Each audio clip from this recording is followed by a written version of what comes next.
हरि ओं। कूजन्तं राम रामेति मधुरं मधुराक्षरम् आरुह्य कविताशाखां वन्दे वाल्मीकिकोकिलम् वन्दे वाल्मीकिकोकिलम्।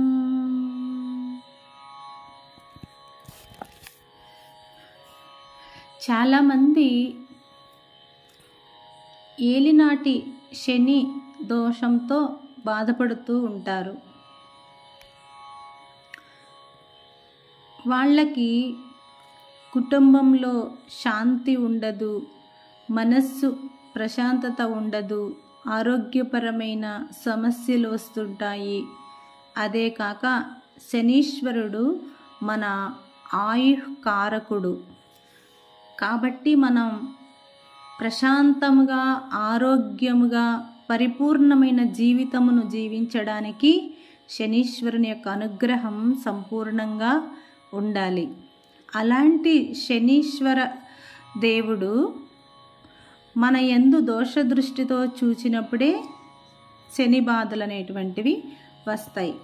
అలాంటి బాధల నుంచి విముక్తి పొందడానికి మనకు రామాయణంలో చాలా శక్తివంతమైనటువంటి మంత్రాలని వాల్మీకి మహర్షి ప్రసాదించారు. రామాయణము రామబాణము లాంటిది. రామబాణము అంటే మీకు తెలుసు కదా, లక్ష్యాన్ని ఛేదిస్తే గాని తిరిగి వెనక్కి రాదు. అలాగే రామాయణం కూడా మహాశక్తివంతమైంది. ఎందుకు అంటే మనకి గాయత్రి మంత్రం తెలుసు. గాయత్రి మంత్రాన్ని మంత్రరాజము అంటారు. అంటే అన్ని మంత్రాలకి కూడా ప్రభువు లాంటిది, ఆత్మ లాంటిది గాయత్రి మంత్రం. ఆ గాయత్రి మంత్రంలో 24 అక్షరాలు ఉంటాయి. ఆ 24 అక్షరాలను రామాయణంలోని 24,000 శ్లోకాలలో ఇమిడ్చారు.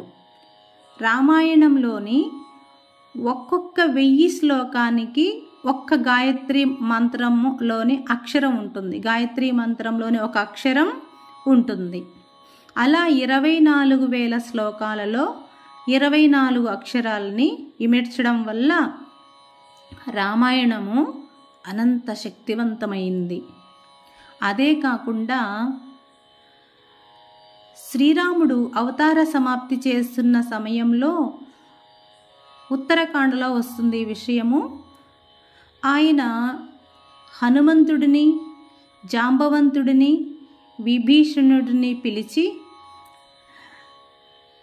నా చరిత్రను ఎవరైతే భక్తితో, శ్రద్ధతో, ఆర్తితో పారాయణ చేస్తారో వారి కష్టములేమిటో, వారి కోరికలేమిటో నాకు మీరు తెలియచేయడానికి గాను మీరు భూలోకంలోనే ఉండండి అని చెప్పి ఈ ముగ్గురిని రాముడు భూలోకంలోనే పెట్టి వెళ్తాడు. అందుకనే మనం రామాయణం చదువుతున్న, పారాయణ చేస్తున్న అందరికంటే ముందు హనుమంతుడు వచ్చి కూర్చుంటాడు అని అంటుంటారు. అది నిజం.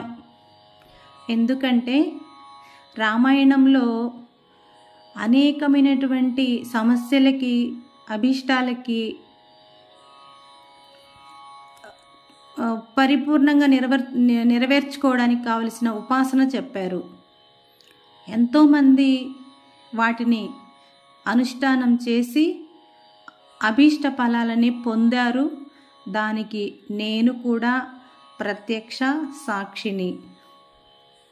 కాబట్టి రామాయణంలోని సుందరకాండలో ఏలినాటి శని దోషము తొలగుటకు అని మంత్రాలున్నాయి. అవి 120 రోజులు జపం చేయాలి. రోజుకు 27 సార్లు చదవాలి. అది చదివే రోజు చక్కగా ప్రాతకాలాన్నే నిద్రలేచి స్నానం ఆచరించి యథాశక్తి గణపతికి సీతారామ హనుమత్ లక్ష్మణ సమేతంగా ఉన్నటువంటి రాముడికి పూజ చేసుకొని ఏదో మీకు శక్తి కలిగినది నైవేద్యం పెట్టుకొని తర్వాత ఈ పారాయణ చేసుకొని ఈ పారాయణ అయిన తర్వాత హనుమంతుల వారికి అరటిపళ్ళు తేనె నైవేద్యం పెట్టాలి. అయితే మనం అనుకున్న దానిని నెరవేర్చుకోవడానికి ముఖ్యంగా మనకు 3 విధాలైన అర్హతలు ఉండాలి. అవేమిటివి అంటే, అర్హతలు అనే దానికంటే షరతులు అంటే ఇంకా బాగుంటుంది. మంత్రం మీద నమ్మకం అండి. మనకి ఎంత నమ్మకం ఉంటే అంత తొందరగా మన సమస్య పరిష్కారం అవుతుంది. అలాగే శ్రద్ధ, మొదలుపెట్టే రోజు మీరు ఎంత శ్రద్ధతో మొదలు పెడతారో, ఎంత ఆర్తితో మొదలు పెడతారో, ఎంత భక్తితో చేస్తారో, అదే ఆర్తి, అదే భక్తి, అదే శ్రద్ధ పారాయణ పూర్తయ్యేదాకా నిలుపుకోవలసిన బాధ్యత మీ మీదే ఉంటుంది. మూడోది ముఖ్యంగా నియమం అండి. రామాయణం ఏదో కథ అనుకుంటారు కానీ చాలా తప్పు. అది గాయత్రి మంత్రంతో కూడి ఉంటుంది కాబట్టి తప్పకుండా నియమాలు పాటించాలి. అదేమిటి అంటే, పారాయణ మొదలుపెట్టినప్పటి నుంచి పూర్తయ్యేదాకా మాంసాహారం తినడం, అలాగే చావుల దగ్గరికి వెళ్ళడం, మెచ్యూర్ అయిన వాళ్ళ ఇండ్ల దగ్గరికి వెళ్ళడం, వాళ్ళ ఇంట్లో భోజనం చేయడం, ఇలాంటివి పారాయణ సమయంలో చేయకూడదు. ముఖ్యంగా బ్రహ్మచర్యం పాటిస్తే ఇంకా మంచిది. ఒకవేళ మధ్యలో మీకు ఏదైనా అడ్డంకి వచ్చినట్లయితే ముందు కొద్ది రోజులు చెయ్యండి, అయిపోయిన తర్వాత మళ్ళీ పూర్తి చేయండి. అలా మీరు 120 రోజులు చేయాల్సి వస్తుంది. అద్భుతమైనటువంటి ఫలితాలని చూస్తారు. కాబట్టి శ్రీ హనుమత్ సీతా లక్ష్మణ సమేత శ్రీ రామచంద్రస్వామి దయతో మీరు అన్ని సమస్యల నుండి బయటపడి ఆయురారోగ్యములతో ఆనందకరమైన జీవితమును భగవంతుడు ప్రసాదించాలని, ప్రతి ఒక్కరికి ఆ దేవుని దయ ఎల్లప్పుడూ ఉండాలని కోరుకుంటూ, ఈ ఏలినాటి శని దోషము తొలగుటకు అనేటువంటి మంత్రాలను నేను పెడుతున్నాను. మీకు తెలిసిన వాళ్ళందరికీ షేర్ చేయండి. ఈ విధంగా మనం ఇతరులకు సహాయపడడం కూడా మనం ఒక పూజ చేసినట్లే అవుతుంది. కాబట్టి మీకు తెలిసిన వాళ్ళందరికీ కూడా పంపండి. మీరు సంకల్పం చెప్పుకునేటప్పుడు మీ గోత్రనామాలన్నీ చెప్పుకున్న తర్వాత మమ ఏలినాటి శనిదోష నివారణార్థం శ్రీ హనుమత్ సీతా లక్ష్మణ సమేత శ్రీ రామచంద్ర స్వామి అనుగ్రహ ప్రసాద సిద్ధ్యర్థం శ్రీ ఆంజనేయ స్వామి ప్రీత్యర్థం ఏలినాటి శనిదోష నివారణ మంత్రాహ పారాయణం కరిష్యే అని చెప్పుకోండి.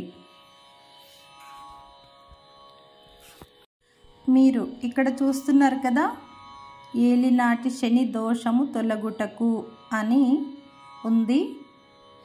ఈ మంత్రాలు జప సంఖ్య వచ్చి 27, రోజుకి 27 సార్లు చదవాలి.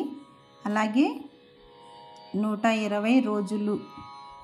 ఇది నేను చెప్పేది కాదండి, మనకి రామాయణంలో చెప్పినటువంటి ప్రత్యక్షమైన అంశము.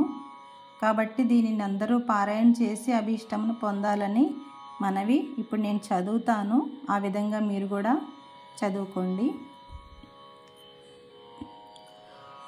హరిః పర్వత సంకాశస్తామ్రవక్త్రో మహాబలః వజ్రదంష్ట్రనఖో భీమో వైదేహీమిదమబ్రవీత్ సపర్వతవనోద్దేశాం సాట్టప్రాకారతోరణాం లంకామిమాం సనాధాం వా నయితుం శక్తిరస్తి మే తదవస్థాప్యతాం బుద్ధి రలం దేవి వికాంక్షయా విశోకం కురు వైదేహి రాఘవం సహ లక్ష్మణం तं दृष्ट्वा भीमसङ्काशमुवाच जनकात्मजां पद्मपत्रविशालाक्षी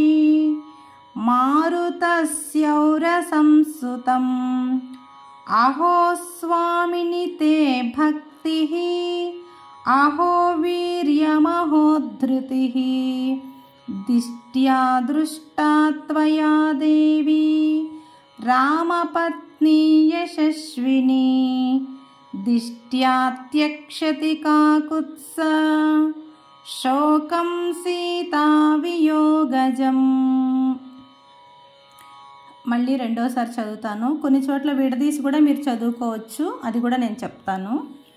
హరిః పర్వత శంకాశస్తామ్రవక్త్రో మహాబలః వజ్రదంష్ట్రనఖో భీమో వైదేహీమిదమబ్రవీత్ సపర్వతవనోద్దేశాం సాట్టప్రాకారతోరణాం లంకామిమాం సనాథాం వా నయితుం శక్తిరస్తి మే తదవస్థాప్యతాం బుద్ధిం అలం దేవి వికాంక్షయా విశోకం కురు వైదేహి రాఘవం సహ లక్ష్మణం తం దృష్ట్వా భీమసంకాశం ఉవాచ జనకాత్మజా పద్మపత్రవిశాలాక్షీ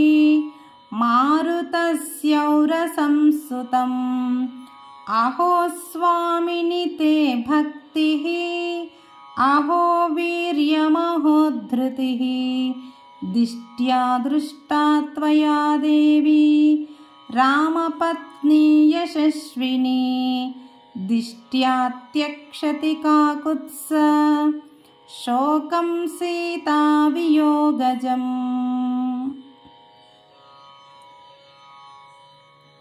हरि ओम्.